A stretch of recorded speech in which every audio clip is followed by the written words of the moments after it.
Notch సైంటిస్టులు ఎవరు లేరు అందులో. చెప్పండి. రైట్. ఒకసారి కల్నల్ పరమేశ్వర్ గారు మీరేమంటారు?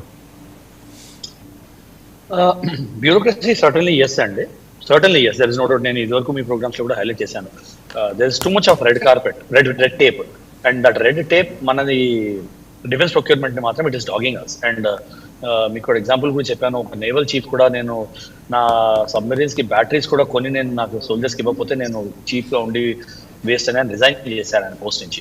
సో ప్రాబ్లం ఏమవుతుందంటే the key financial guidance or the key financial approval givers are all those people who don't understand the operational imperativeness of this equipment and operational requirement and operational imperative. వాళ్ళు ప్రతిదాన్ని ఒక cost lens నుంచే చూస్తారు. Every time you can't look at it from a cost lens అండి. And then ఆ cost lens లో పెట్టి ఇది ఎందుకు ఇంత ఖర్చు, దీనికి ఒక ఫైల్ మీద ఒక 4 క్వరీలు ఒక ఫైనాన్షియల్ అడ్వైజర్ వేసాడంటే దాని మీద రివర్ట్ అవడానికి వస్తుందండి. Because you have to go in to those technical details, bring back those details and submit to them to his satisfaction. అంటే మీరు ఆపరేషనల్ ఇంపరేటివ్ అడగచ్చు questions. I'm not saying they should without asking questions they should approve అని నేను అనట్లేదు. But they should maybe SIT together with operational leaders and కూర్చుని ఒకేసారి debate చేసుకుని ఒక రోజు కాకపోతే ఒక రోజంతా వర్క్షాప్ చేయండి. మీరు కూర్చోండి, మేము కూర్చోండి అందాం, ఉన్న క్వశ్చన్లన్నీ అడిగేయండి, ఉన్న ఆన్సర్లని తీసుకోండి, క్లోజ్ చేసి అప్రూవల్ ఇచ్చి మూవ్ ఫార్వర్డ్. అట్లా కాకుండా నువ్వు ఫైల్ పంపించు, నా టైంకి నేను చూస్తాను, నేను క్వశ్చన్స్ నేను వేస్తాను. This is the worst bureaucracy. నేను మీకు ఎక్స్ప్లెయిన్ చేస్తున్నాను ఆ రెడ్ టేపిజం ని. నువ్వు పంపిస్తే నాకు టైం ఉన్నప్పుడు నేను చూస్తాను, నేను పంపిస్తాను. సో వాళ్ళు క్లాసికల్ గా ఏం చేస్తారు, ఫ్రైడే నాడు పొద్దున్న ఎప్పుడో ఫైల్ అవుట్ చేస్తారు, so that Saturday Sunday holiday కదా రివర్ట్ చేయరని, అట్లీస్ట్ మండే దాకా చూడరు అని. సో వాళ్ళు డిస్పాచర్ మండే నాడు డిస్పాచ్ చేస్తారు. సో నెక్స్ట్ వీక్ అంతా కూడా పోతుంది. సో మీకు 2 నెలలు ఇచ్చే టైము, ఆ డిస్పాచ్ అయ్యి మళ్ళీ వచ్చే టైము, ఇవన్నీ. And this is institutional lethargy అండి. ఎందుకు చేయాలి అనేది వాళ్ళ ఓనర్షిప్ వాళ్ళకి లేదు. You going to those unfortunately I'm making a very damning statement about them, కానీ నేను చాలా క్లోజ్ గా చూశాను. And that institutional lethargy is there in them. నేను ఎందుకు పుష్ చేయాలి, నాకు అర్జెన్సీ ఏంటి అని నేను క్వశ్చన్ చేస్తాను. నేను ఫైనాన్షియల్ జూరిస్ప్రుడెన్స్ మీద క్వశ్చన్ చేస్తాను, నేను వెండర్స్ ని క్వశ్చన్ చేస్తాను.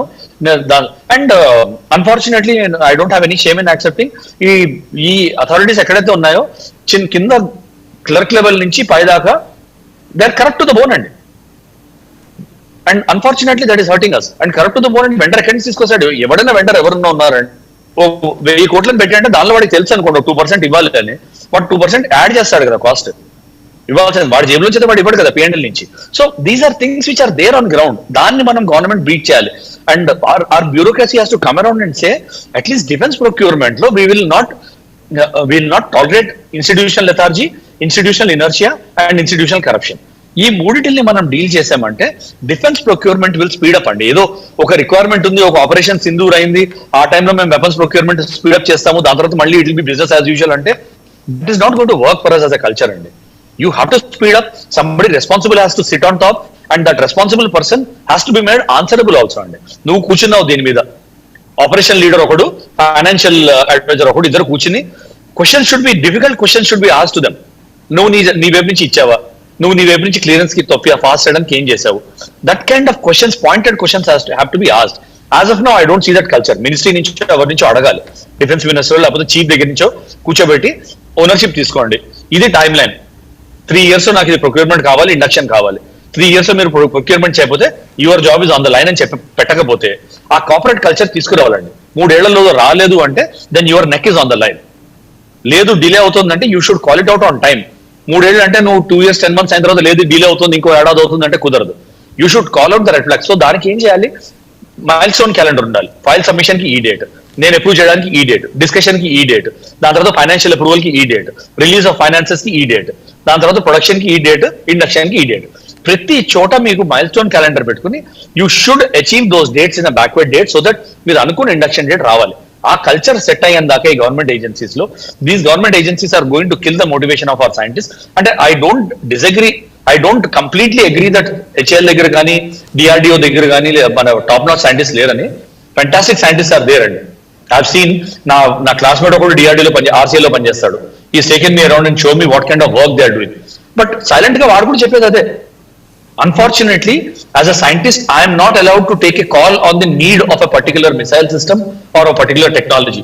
ఇంకోటి ఎవడో ఒక ఫైనాన్షియల్ అథారిటీ ఆఫీస్ లో కూర్చొని వాడు కాల్ తీసుకుంటున్నాడు.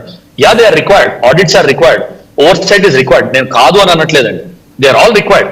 But if you kill the motivation of a scientist, ఎందుకు చేస్తారండి ఆ సైంటిస్ట్ కూడా ఇది ఇట్లానే నడుస్తుంది 2 ఏళ్ళు అని కంటిన్యూస్ గా ఒక 22 ఏళ్ళు 23 ఏళ్ల ఏజ్ లో అతన్ని మీరు ఇండక్ట్ చేస్తున్నారు డిఆర్డిఏలోకి, ఇస్రోకి. డిఫెన్స్ మర్చిపోండి, డిఆర్డీలోకి, ఇస్రోలోకి, లేకపోతే హెచ్ఏఎల్లోకి, వాటిలోకి ఒక సైంటిస్ట్ ఇండక్ట్ చేస్తున్నారు విత్ వెరీ హై కేపబిలిటీ.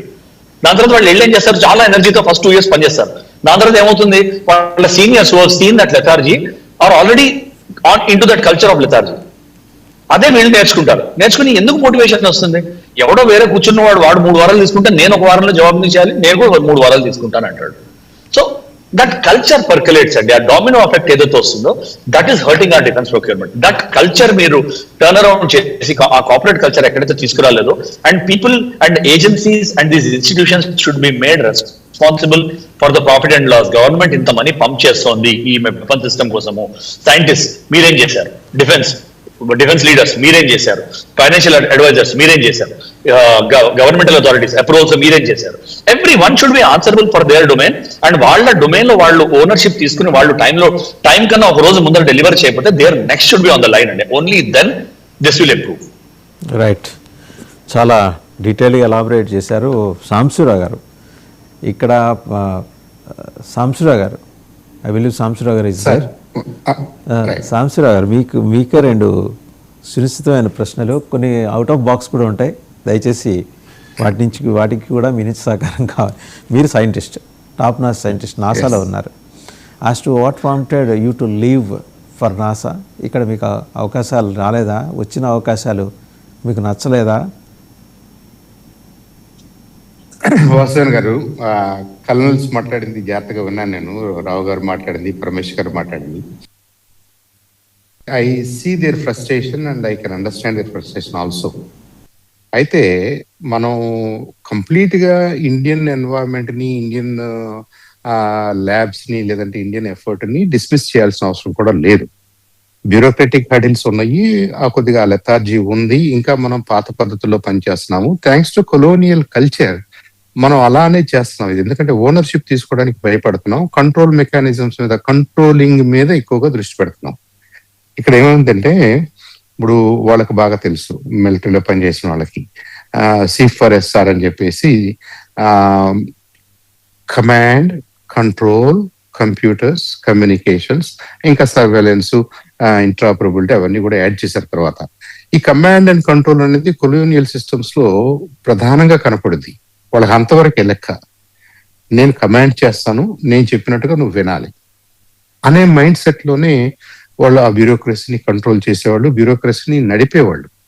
కాబట్టి పైనుంచి కింద వరకు కూడా ఎవడికి వాడు ఒక 2 ఏళ్ల ఎక్స్పీరియన్స్ రాగానే కొత్తగా చేరిన వాడి మీద నేను కమాండ్ చేయాలి, వాడిని కంట్రోల్ చేయాలి అనుకుంటూనే ఉంటారు వాళ్ళు. అది మిలిటరీ పారాడైమ్ తీసుకొచ్చి వీళ్ళు బ్యూరోక్రసీలో పెట్టుకుని, సివిల్ గవర్నమెంట్స్ లో పెట్టుకుని, సివిల్ ఆఫీసెస్ లో పెట్టుకుని ఇలా నడిపిస్తున్నారు. కాబట్టి మనకి మన ఇండియాలో ఉన్నటువంటి ఏ స్థాయి ఆఫీస్ అయినా ఇది కనిపిస్తుంది ప్రస్ఫుటంగా. అంటే